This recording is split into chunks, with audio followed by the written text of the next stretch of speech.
Good morning students, online classes में आपका स्वागत है। आज अपन स्टार्ट करेंगे हेलो एल्केन के भौतिक गुण। अपने हेलो एल्केन बनाने की जो विधियां हैं वो कंप्लीट हो चुकी थी और विधियों के बाद अपन स्टार्ट करेंगे हेलो एल्केन के भौतिक गुण।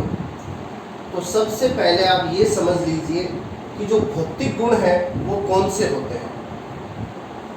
तो भौतिक गुण किसी यौगिक के वे गुण होते हैं जिन्हें अपन या तो देख करके बता सकते हैं या महसूस करके बता सकते हैं। तो किसी यौगिक के ऐसे गुण जिसे अपन या तो देख के बता सकें या महसूस करके बता सकें वो होते हैं भौतिक गुण। अब जैसे अपन बात करें, पहला भौतिक गुण अपन लेते हैं भौतिक अवस्था। अब किसी यौगिक की जो भौतिक अवस्था है वो अपन को पता है नॉर्मली कितनी होती है, 3 होती है। कौन कौन सी? ठोस, द्रव और गैस। ठोस, द्रव और गैस। तो कोई यौगिक है वो ठोस अवस्था में है या द्रव अवस्था में है या गैस अवस्था में, इसे अपन देख करके बता सकते हैं। इसलिए भौतिक अवस्था क्या है? भौतिक गुण है। इसी प्रकार से रंग है। अब रंग है उसे भी अपन देख के बता सकते हैं कि कोई यौगिक है वो सफ़ेद है, काला है, हरा है, नीला है, किस प्रकार का है। तो रंग है वो भी क्या है? भौतिक गुण है।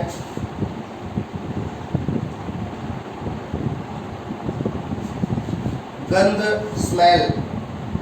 अब गंध या स्मेल को अपन सूंघ करके या महसूस करके बता सकते हैं, इसलिए जो गंध है वो भी क्या है? भौतिक गुण है।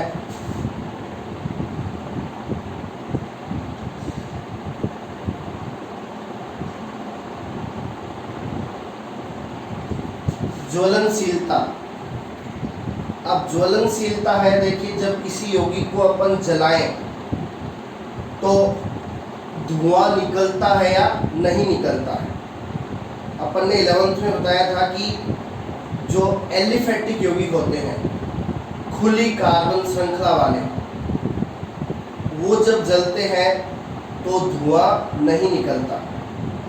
लेकिन जब एरोमेटिक यौगिकों को जलाते हैं, बेंजीन वलय वाले यौगिकों को, उनको जलाते हैं तो काला धुआं निकलता है।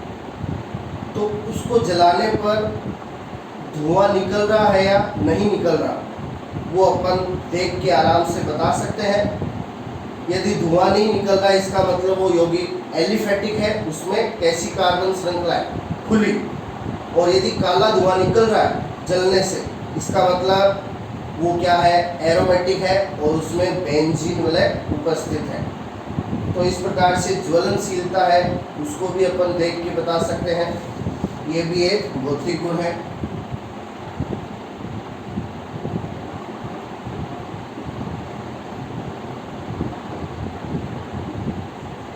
जल में विलेयता। अब जल में विलेयता है वो भी इम्पोर्टेंट भौतिक गुण है जिससे क्वेश्चन है वो एग्जाम में बनते हैं। अब देखिए कोई यौगिक जल में विलय है या अविलय है, ये भी अपन देख करके बता सकते हैं। अपन किसी को जल में डालें और वो दोनों कुछ समय बाद एक जैसे हो जाएंगे, इसका मतलब वो घुल गया, वो जल में क्या है? विलय है। और यदि अपन किसी को जल में घोलें और उनकी अलग अलग परतें अपन को दिखाई देती हैं, जैसे अपन जल में क्या डालें? तेल। जल में तेल डालते हैं तो जल और तेल की अलग अलग परतें दिखाई देती है अपन को, यानी जल के अंदर जो तेल है वो विलयशील नहीं होता। और जल में अपन चीनी या नमक डालते हैं या ग्लूकोज डालते हैं तो यानी वो जल के साथ एकदम से घुल जाते हैं। तो इस प्रकार से जल में विलेयता है उसको भी अपन देख करके बता सकते हैं। तो ये भी क्या है? भौतिक गुण है।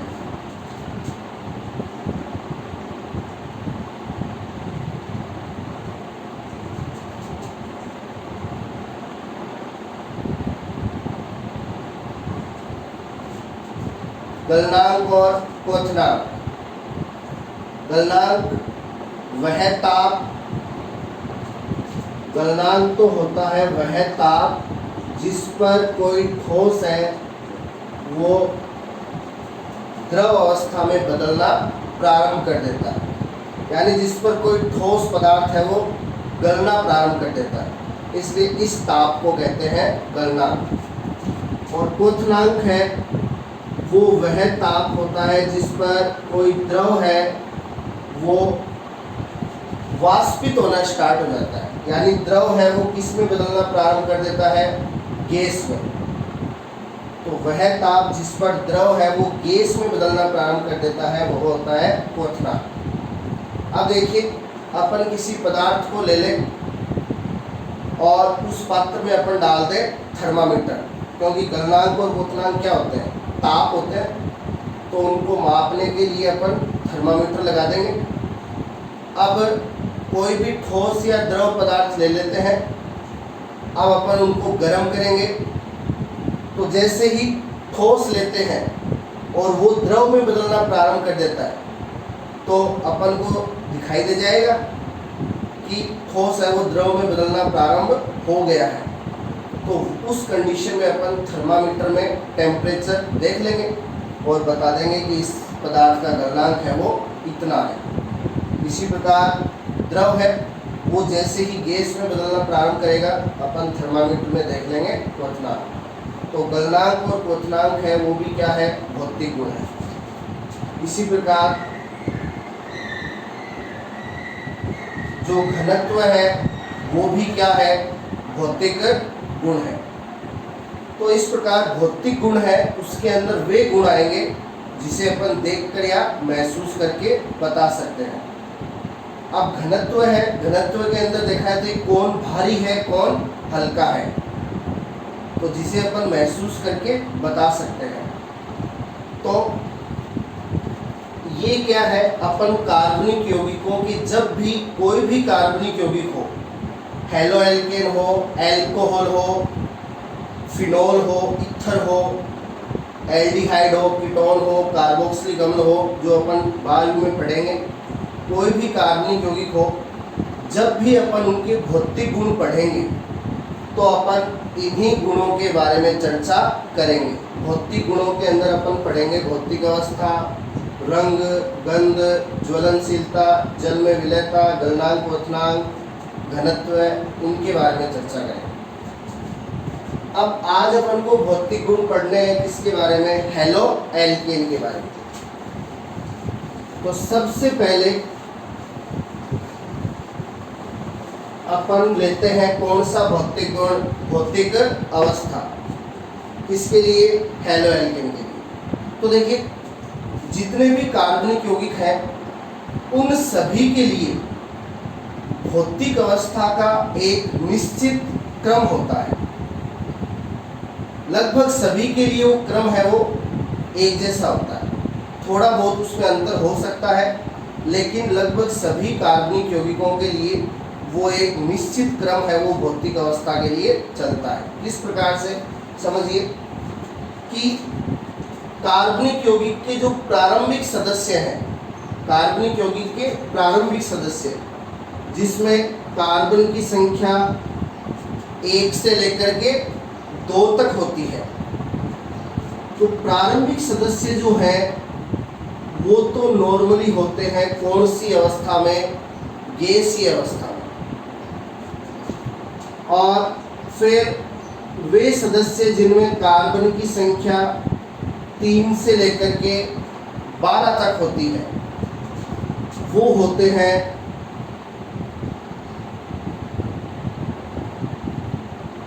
ज्वलनशील द्रव। वो क्या होते हैं, ज्वलनशील द्रव होते हैं। और वे सदस्य जिनमें कार्बन की संख्या 12 से क्या होती है, अधिक होती है, वो होते हैं मोम जैसे ठोस। तो ये जो ऑर्डर है कार्बन की संख्या के आधार पर भौतिक अवस्था, ये लगभग सभी कार्बनिक यौगिकों में इसी प्रकार से चलता है।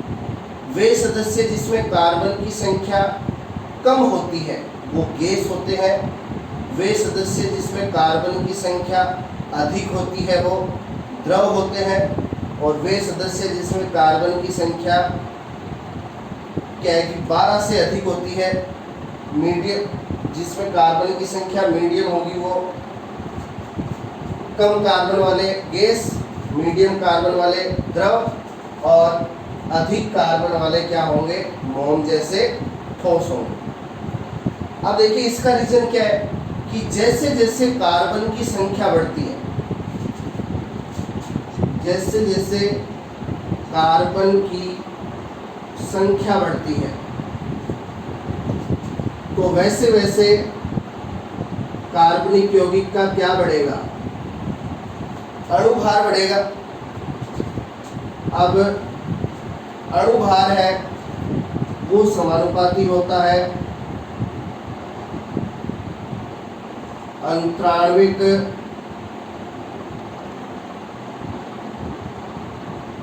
आकर्षण बल के। अंतराण्विक आकर्षण बल मतलब दो अणुओं के मध्य लगने वाला आकर्षण बल। अब देखिए कार्बन की संख्या जैसे जैसे बढ़ेगी वैसे वैसे अणुभार बढ़ेगा, और जैसे जैसे अणुभार बढ़ेगा वैसे वैसे अंतराण्विक आकर्षण बल बढ़ेगा, यानी दो अणुओं के बीच आकर्षण बल बढ़ेगा। तो देखिए अपन को पता है गैस, द्रव और ठोस, ये आकर्षण बल के आधार पर अपन आसानी से बता सकते हैं। गैस में अणुओं के बीच आकर्षण बल बहुत ही कम होता है, वो क्या होते हैं, दूर दूर होते हैं। द्रव में अणु है वो थोड़े पास पास आ जाते हैं, और ठोस में जो अणु है वो एकदम पास पास होते हैं, ये अपन जानते हैं। तो देखिए अब कार्बन की संख्या कम होगी तो अंतराण्विक आकर्षण बल भी क्या होगा, कम होगा। आकर्षण बल कम होगा यानी अणु क्या होंगे, दूर दूर, इसलिए वो कौन सी अवस्था में होंगे, गैसीय अवस्था में। अब जैसे जैसे कार्बन की संख्या बढ़ेगी अणुभार बढ़ेगा और अणुओं के बीच आकर्षण बल बढ़ेगा, जिससे अणु थोड़े और पास पास आ जाएंगे तो वो द्रव में होंगे, और कार्बन की संख्या बहुत ज़्यादा होगी तो अणुभार का मान भी बहुत ज़्यादा होगा, और अंतराण्विक आकर्षण बल है वो भी बहुत ज़्यादा होगा। अब आकर्षण बल बहुत ज़्यादा हो जाएगा तो अणु एकदम पास पास आ जाएंगे, और वो कौन सी भौतिक अवस्था में आ जाएंगे, ठोस। तो इस प्रकार ये कार्बन के आधार पर सभी कार्बनिक यौगिकों के लिए भौतिक अवस्था का ये क्रम है वो ध्यान रखना, सभी के लिए काम आएगा। अब सभी के लिए ये फिक्स इसी प्रकार से हो ये जरूरी नहीं है। जैसे एल्कोहल है तो एल्कोहल में जो गैस वाले सदस्य है वो नहीं होते। अब एल्कोहल का पहला सदस्य क्या है, ये है एक कार्बन वाला सदस्य मेथेनॉल। तो ये द्रव होता है, मेथेनॉल क्या होता है, द्रव। तो एल्कोहल में गैस वाले सदस्य नहीं होते, उसके जो प्रारंभिक सदस्य है वो द्रव, मेथेनॉल द्रव है, एथेनॉल है वो भी क्या है, द्रव। एथेनॉल यानी शराब, अपन को पता है शराब क्या होती है, लिक्विड होती है। तो इसके प्रारंभिक सदस्य द्रव, और ज़्यादा कार्बन वाले जिसमें कार्बन की संख्या 12 से अधिक हो वो हो जाएंगे ठोस। लेकिन नॉर्मली अधिकांश कार्बनिक यौगिकों में यही क्रम है वो चलता है, कम कार्बन वाले गैस, मीडियम कार्बन वाले द्रव, अधिक कार्बन वाले ठोस। अब देखिए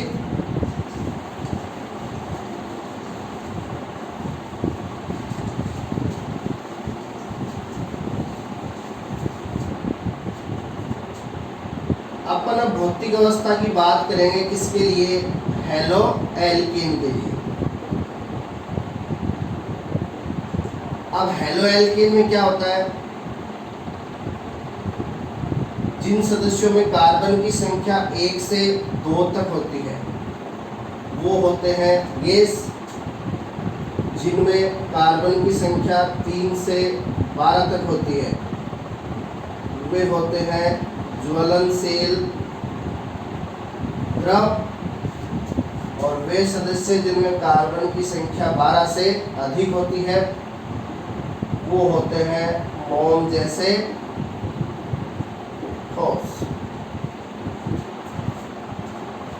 अब जो अभी अपन ने ऑर्डर बताया था वो same to same halo alkane का होता है। अब देखिए जैसे कार्बन की संख्या 1 और 2 CH3 Br, CH3 Cl, C2H5 Cl, अब इनमें कार्बन की संख्या या तो 1 है या 2 है, तो ये क्या होते हैं गैसीय अवस्था में होते हैं।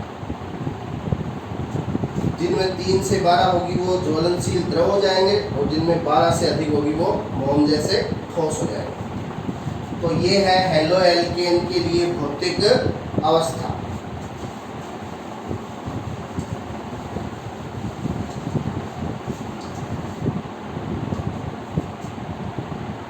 दूसरा भौतिक गुण है रंग यानी कलर। अब नॉर्मली क्या होता है, नॉर्मली हेलो एल्केन है वो क्या होते हैं रंगहीन होते हैं। नॉर्मली हेलो एल्केन है वो रंगहीन होते हैं, उनका कोई रंग नहीं होता। लेकिन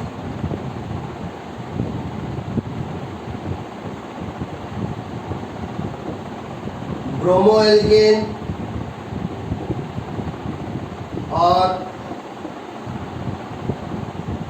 आयोडो एल्केन, ब्रोमो एल्केन और आयोडो एल्केन को जब रखा जाता है प्रकाश की उपस्थिति में, किसकी उपस्थिति में रखा जाता है प्रकाश की उपस्थिति में, तो इनकी क्रियाशीलता है वो अधिक होती है। और प्रकाश की उपस्थिति में रखते हैं तो ये कैसे हो जाते हैं पीले कलर के हो जाते हैं। तो नॉर्मली हेलो एल्केन रंगहीन होते हैं, लेकिन ब्रोमो एल्केन और आयोडो एल्केन को प्रकाश की उपस्थिति में रखते हैं तो ये कैसे हो जाते हैं पीले हो जाते हैं। तो ये हेलो एल्केन के लिए है रंग।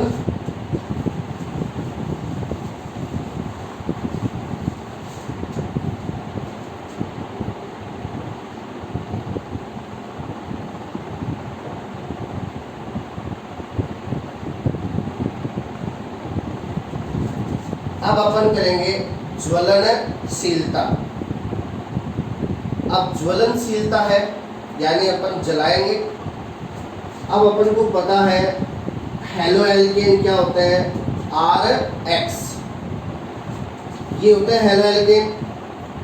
तो यहाँ पे कार्बन श्रृंखला है R, जैसे CH3X, CH3 CH2X, CH3 CH2 CH2X। तो यहाँ पे कार्बन श्रृंखला है वो कैसी होती है खुली। तो हेलो एल्केन में खुली कार्बन श्रृंखला पाई जाती है। अब खुली कार्बन श्रृंखला वाले यौगिक होते हैं कैसे एलिफेटिक। कैसे होते हैं एलिफेटिक होते हैं। अब अपन को पता है कि जो एलिफेटिक यौगिकों को जब जलाते हैं तो धुआं है वो नहीं निकलता। तो जो हेलो एल्केन है वो बिना धुएं के जलते हैं। तो हेलो एल्केन में खुली कार्बन श्रृंखला पाई जाती है, इसलिए वो एलिफेटिक होते हैं। इसलिए हेलो एल्केन है वो बिना धुएं के साथ जलते हैं। और जब हेलो एल्केन जलते हैं तो हरे रंग की ज्वाला है वो बाहर निकलती है। तो हेलो एल्केन किस रंग की ज्वाला के साथ जलते हैं हरे रंग की ज्वाला के साथ। जो अपन जलाते हैं तो लो निकलते हैं, इसको बोलते हैं लो। तो हेलो एल्केन जब जलेंगे तो उसकी जो लो है उसमें कैसा रंग होगा, हरा रंग होगा।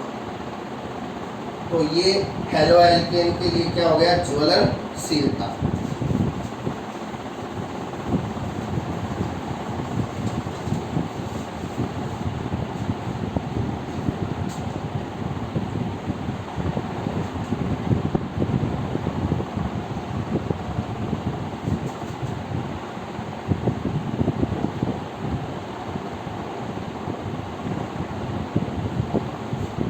अगला जो भौतिक गुण है वो है जल में विलयता।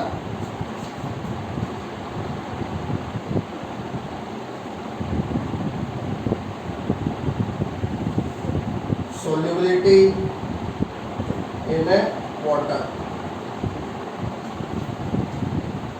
अब देखिए एक सिद्धांत आता है विलयता के लिए, समान समान को घोलता है।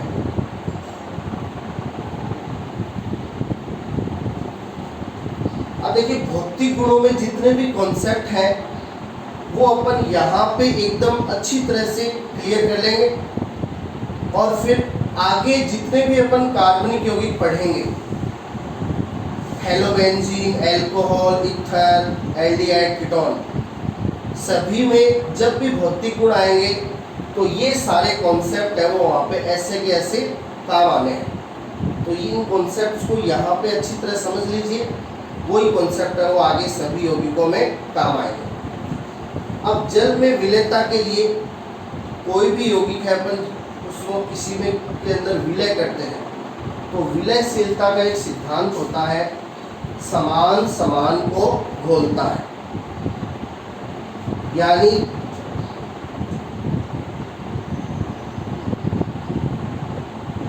जितने भी कार्बनिक यौगिक है वो आसानी से विलय होंगे किसमें, कार्बनिक विलायक में। तो कार्बनिक यौगिक है वो कार्बनिक विलायक में आसानी से घुल जाएंगे, समान समान को घोलता है। यौगिक भी कार्बनिक, विलायक भी कार्बनिक, ऐसा होगा तो वो आपस में आसानी से घुल जाएंगे। और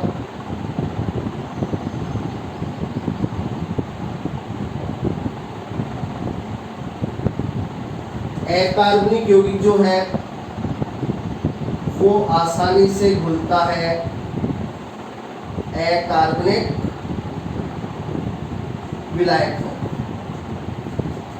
कार्बनिक यौगिक कार्बनिक विलायक में आसानी से घुलता है और अकार्बनिक यौगिक है वो अकार्बनिक विलायक में आसानी से घुलता है। अब अपन यहाँ पर कौन से यौगिक कर रहे हैं, कार्बनिक यौगिक।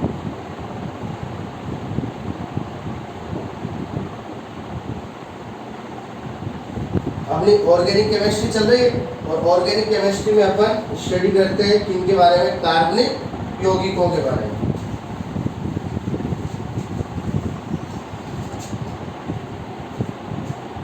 अब यहाँ पे अपन कार्बनिक यौगिकों में हेलो एल्केन पढ़ रहे हैं, फिर अपन पढ़ेंगे अल्कोहल, फिर अगले लेक्चर में अपन पढ़ेंगे ईथर। तो ये जितने भी अपन यौगिक पढ़ेंगे वो सारे कैसे हैं, कार्बनिक यौगिक हैं। और अपन को भौतिक गुणों के अंदर इनकी विलयता देखनी है किसमें, जल में। इनकी विलयता किसमें देखनी है, जल में देखनी है। अब जल है उसका अणु सूत्र होता है H2। अब जल के सूत्र में अपन देख रहे हैं कार्बन नहीं होता, यानी जल है वो एक कैसा यौगिक है, कैसा विलायक है, अकार्बनिक विलायक है। जल कैसा विलायक है, अकार्बनिक विलायक है। अब देखिए अपना यौगिक तो है कार्बनिक और विलायक है वो अकार्बनिक। यानी सभी कार्बनिक यौगिक है वो जल में विलयशील नहीं होंगे, क्योंकि सेम नहीं है, यौगिक कार्बनिक है और विलायक अकार्बनिक है। अब देखिए अपन को ये ध्यान में रखना है कि कौन से कार्बनिक यौगिक है वो जल में विलयशील होंगे, यानी जल कार्बनिक यौगिकों के जल में घुलनशील होने के लिए क्या जरूरी है, इस चीज को अपन को ध्यान में रखना है। तो देखिए कार्बनिक यौगिकों के जल में विलयशील होने के लिए जरूरी है हाइड्रोजन बंध का निर्माण।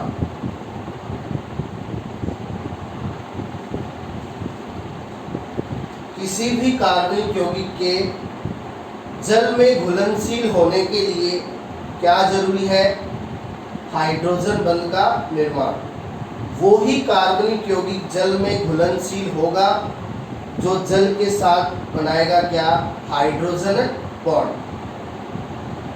अब जो कार्बनिक यौगिक जल के साथ हाइड्रोजन बॉन्ड का निर्माण नहीं कर पाएगा वो जल में अघुलनशील होगा, वो जल में घुलनशील नहीं होगा। अब देखिए हाइड्रोजन बंध है वो क्या होता है, हाइड्रोजन बंध की डेफिनेशन क्या होती है, यदि हाइड्रोजन परमाणु दो अधिक विद्युत ऋणी परमाणुओं के मध्य उपस्थित हो तो बनने वाले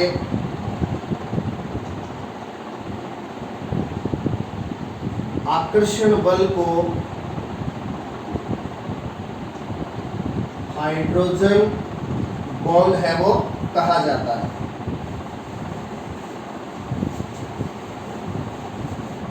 तो जल में विलयता के लिए जरूरी है कि कार्बनिक यौगिक है वो जल के साथ कौन सा बॉन्ड बनाए, हाइड्रोजन बॉन्ड। तो हाइड्रोजन बॉन्ड है वो कैसे बनता है, देखिए हाइड्रोजन, और यहाँ पे अपन को देखनी है विद्युत ऋणता। अपन कह रहे हैं यदि हाइड्रोजन परमाणु दो अधिक विद्युत ऋणी परमाणुओं के मध्य उपस्थित हो तो बनने वाले आकर्षण बल को क्या कहते हैं, हाइड्रोजन बॉन्ड कहते हैं। यानी हाइड्रोजन बॉन्ड है वो एक आकर्षण बल है, ये संपूर्ण बंध नहीं होता, ये ओनली एक क्या होता है, आकर्षण बल होता है। अब जो कंप्लीट बॉन्ड है, संपूर्ण बंध है, उसको तो अपन ऐसी लाइन से शो करते हैं, ये एक संपूर्ण बंध है, इसको अपन इस प्रकार की लाइन से, कंटिन्यू लाइन से शो करते हैं। जैसे यहाँ पे CH3 और Cl के बीच ये क्या है, कंप्लीट बॉन्ड है, इसको अपन ने इस प्रकार से लाइन से शो किया।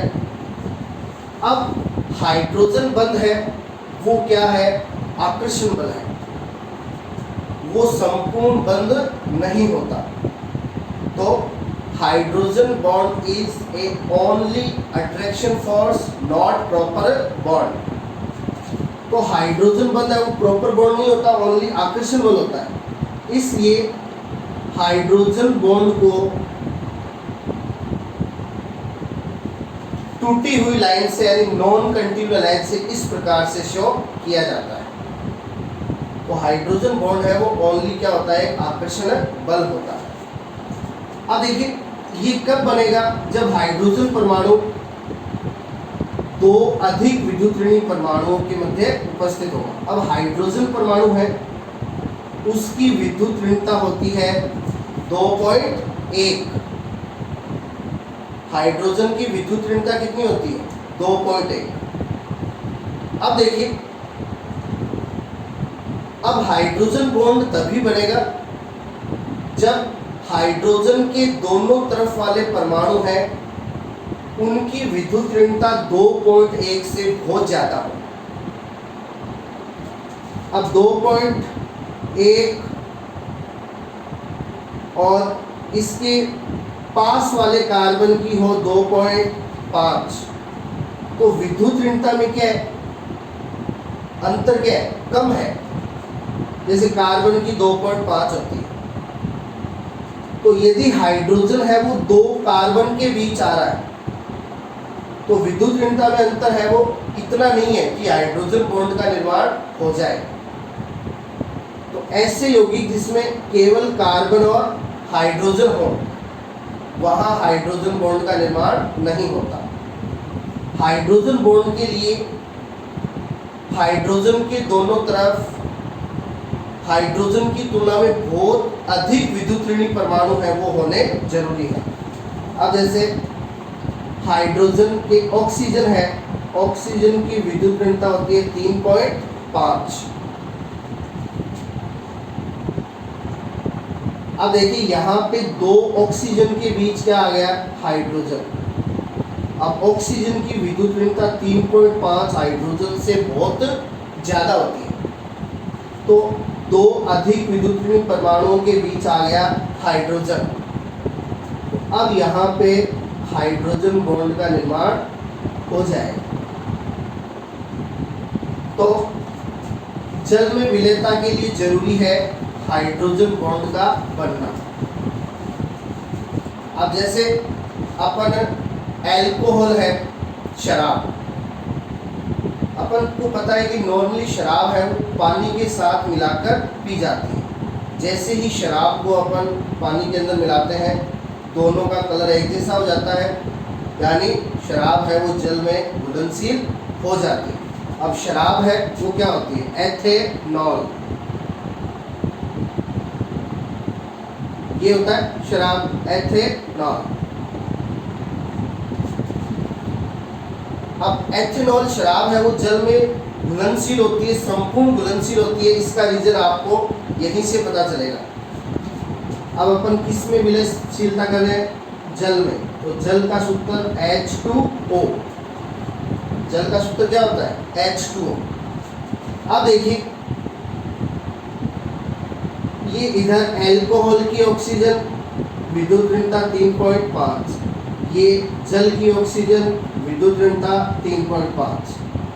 अब जब अपन इनको घोलेंगे तो अल्कोहल की ऑक्सीजन और जल की ऑक्सीजन के बीच क्या आ जाएगा, हाइड्रोजन आ रहा है। तो एथेनॉल और जल के बीच निर्माण हो जाएगा किसका, हाइड्रोजन बॉन्ड का। इसलिए एथेनॉल है, शराब है, वो जल में क्या होती है, पूर्ण रूप से विलयशील होती है। तो इस टाइप से कोई भी कार्बनिक यौगिक है वो तभी जल में घुलनशील होगा जब वो जल के साथ इसका निर्माण करे, हाइड्रोजन बॉन्ड का निर्माण। अब यहाँ पे अपन को जल में विलयशीलता देखनी है किसकी, हेलो एल्केन की।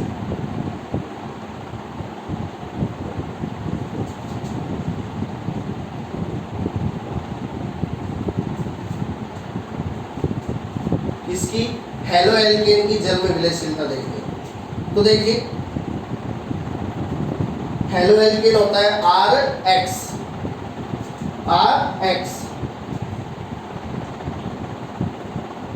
तो हेलो एल्कीन है वो जल के साथ हाइड्रोजन बॉन्ड का निर्माण नहीं कर पाता।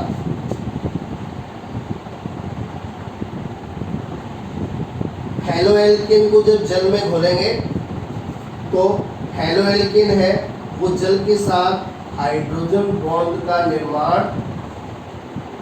नहीं करता है।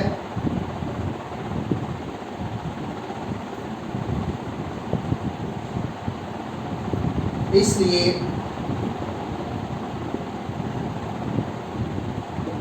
हेलो एल्केन जल में अविलय होते हैं। अब हाइड्रोजन बॉन्ड का निर्माण नहीं होगा तो ये जल में घुलनशील नहीं होगा, तो इसलिए हेलो एल्केन है वो जल में क्या होता है, अविलय होता है। तो इस टाइप से अपन ने हेलो एल्केन के लिए भौतिक गुण कर लिए कितने, 4। भौतिक अवस्था, रंग, ज्वलनशीलता और जल में विलयता।